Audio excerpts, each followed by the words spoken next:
What if the show you grew up loving came back, but it wasn't quite the show you remembered? Same faces, same family, but something deep has shifted, and the creator himself just came out and explained why. Buckle up, because this is not the revival story you were expecting. Okay, let's go back, way back. It's the year 2000. You're sitting in front of the TV, probably in your pajamas, probably eating cereal straight from the box, and this chaotic, loud, brilliantly messy show called Malcolm in the Middle just explodes onto your screen. And you are hooked immediately, because here was a family that was not perfect. They were not aspirational. They were not the Cleavers. They were not the Bradys. They were a disaster. A beautiful, screaming, completely unhinged disaster. And that was the whole point. Hal, the dad, played by Bryan Cranston, yes, that Bryan Cranston, was lovable in the most ridiculous way. A man-child in the best possible sense. A guy who could spend an entire episode obsessed with model trains or roller skating or whatever random hobby consumed him that week. And you loved him for it. Lois, oh Lois. Jane Kaczmarek played her as this furious, exhausted, iron-willed woman who was simultaneously the villain and the hero of every episode. She yelled, she lectured, she punished, and somehow you always understood exactly why. Then there were the boys, Francis, the rebellious oldest who got shipped off to military school.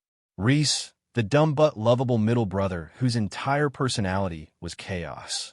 Dewey, the secretly sensitive and artistic one. And of course, Malcolm, the genius, the narrator, the kid with a 165 IQ who couldn't catch a break to save his life. What made Malcolm in the Middle special wasn't just that it was funny, it was that it was honest. It showed family life as it actually felt from the inside. Messy, unfair, overwhelming, and somehow, despite all that, completely full of love. It ran for 7 seasons, 151 episodes. It ended in 2006, and for almost 20 years, fans were left wondering, could it ever come back? Well, it's coming back. Disney Plus has officially ordered a revival series titled Life's Still Unfair. And yes, that title alone should tell you something, because life being unfair was the entire thesis of the original show. The core cast is returning. Frankie Muniz is back as Malcolm. Bryan Cranston is back as Hal. Jane Kaczmarek is back as Lois. And Linwood Boomer, the creator who built this world from the ground up, is back in the writer's room. On paper, this sounds like a dream come true for every millennial who grew up watching this show between 2000 and 2006. But here's the twist. This is not going to be the same show, and the people making it are not even trying to pretend otherwise. So where is Malcolm now? He's an adult. Obviously, Frankie Muniz is in his late 30s, which means Malcolm, the boy genius who broke the fourth wall and talked directly to us, is now a grown man navigating a world that is somehow even more complicated than his chaotic childhood. And what's really interesting is the direction the writers are taking his character. Malcolm has a daughter. He has a family of his own. And from early reports, his relationship with that family is complicated. There's distance. There's emotional unavailability. There are patterns he picked up from his own upbringing that he's now, whether he likes it or not, passing down. Think about that for a second. The kid who spent 7 seasons being victimized by his family's chaos. He's now potentially becoming the chaos. Or at least struggling not to. That's genuinely interesting storytelling. That's a full circle arc that could hit like a freight train if done right. But his relationship with his parents, with Hal and Lois, has also shifted. He's not the teenager under their roof anymore.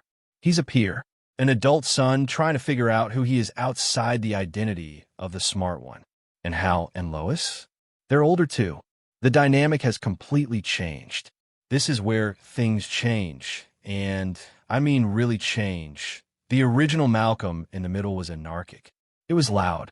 It was physical comedy. It was Reese lighting something on fire. It was Hal losing his mind over a board game. It was Lois screaming across a parking lot. It was kids being punished in increasingly absurd ways and laughing about it. The energy was kinetic, relentless, almost exhausting in the best way. The revival, from everything the creative team has hinted at, is going to be different. slower in some ways, more reflective, more emotionally layered. And some fans are already nervous about that. Because when you loved a show for its wild, chaotic energy, when that energy was the show, the idea of it being softer, more mature, more introspective can feel like a betrayal. But here's what's really interesting. Linwood Boomer himself has come forward and explained exactly why this change was not just inevitable, but necessary. Okay, this is the part of the video I really want you to pay attention to. Linwood Boomer created Malcolm in the Middle. He wrote it. He built the family. He decided Malcolm would talk directly to the camera. He made all the foundational choices that turned this show into a cultural phenomenon. And when asked why the revival isn't going to be a carbon copy of the original, he gave an answer that was surprisingly honest, almost uncomfortably honest. Reason number one, the actors have aged. And so has he. This sounds obvious, but think about what it really means. Cranston is in his late 60s now. Jane Kaczmarek is in her early 70s. Frankie Muniz is nearly 40. These are the same people who made the original show, not physically, not emotionally, not creatively. Boomer himself acknowledged that when you're in your 40s writing a show about a chaotic family with young kids, you write from one place. When you're in your 60s looking back at that same family, you write from somewhere completely different. The jokes change. The perspective changes. The things that feel important change. He's writing from wisdom now, not just wit. And that has consequences. Good ones, he believes, but consequences nonetheless. Reason number two, the audience has changed. The people who watched Malcolm in the Middle as kids in 2000 are now adults in their 30s and 40s. They have mortgages. Some of them have kids of their own. Their relationship to the Wilkerson family dynamic has completely shifted. What felt funny when you were 12, a parent completely losing it, a kid getting unfairly punished, authority figures being humiliated, can feel very different when you're the parent. When you're the authority figure. When you're the one who's exhausted and overwhelmed and doing your best. Boomer understands this. He's writing for an audience that has grown up the same way he has. And he wants a show to meet them where they are, not where they were. Reason number three, and this one is important, some of the old jokes just don't work anymore. Boomer said this directly, and he deserves credit for saying it plainly. Some of the humor in the original Malcolm in the Middle relied on attitudes, stereotypes, and types of humor that were acceptable, or at least tolerated, in 2000 that simply wouldn't fly today. Comedy about gender roles.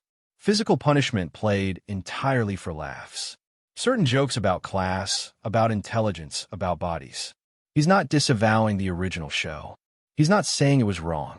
He's saying that comedy is not timeless. It's cultural. It reflects the moment it was made in.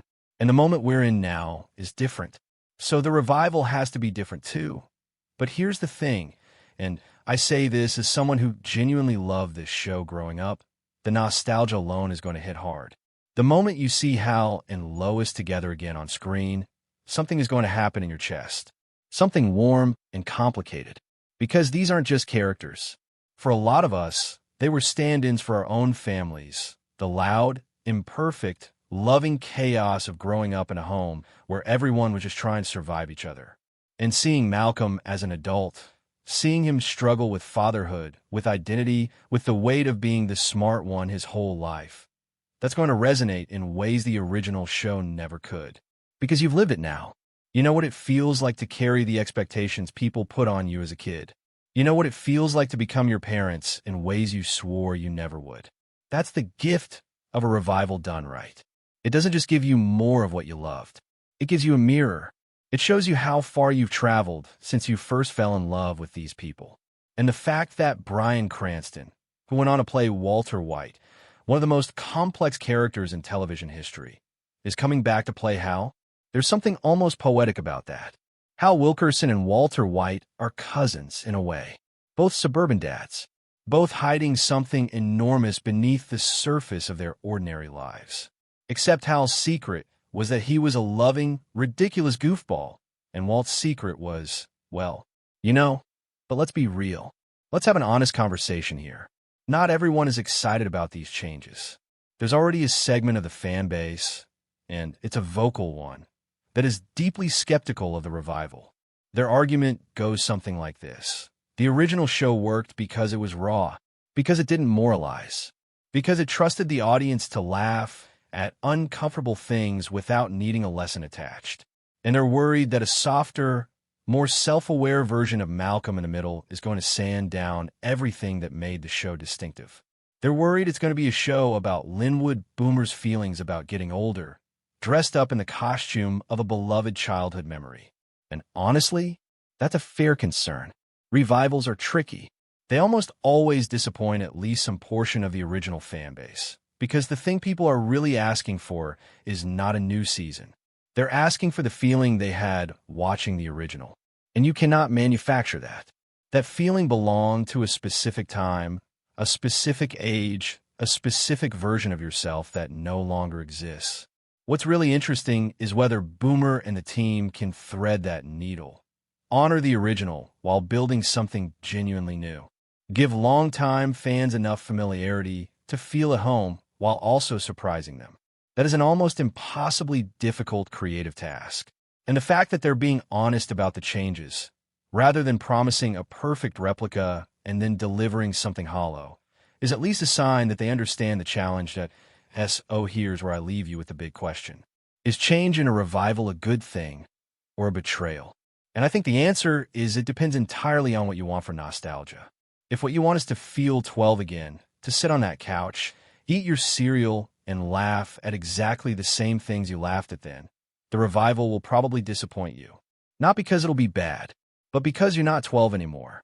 And no show can change that. But if what you want is to revisit people you loved, to see where life took them, to recognize yourself in their struggles, to feel that bittersweet mixture of joy and grief that comes with growing up, then Life Still Unfair might actually deliver something meaningful. Linwood Boomer didn't make a show about a perfect family. He made a show about a real one. Chaotic and loud and occasionally awful and completely, undeniably full of love. If the revival holds on to that, if it keeps the love, even while changing everything else, then maybe that's enough. Maybe that's more than enough. Life is still unfair, after all. It's just unfair in different ways than it used to be. And maybe that's the most Malcolm in the Middle thing of all.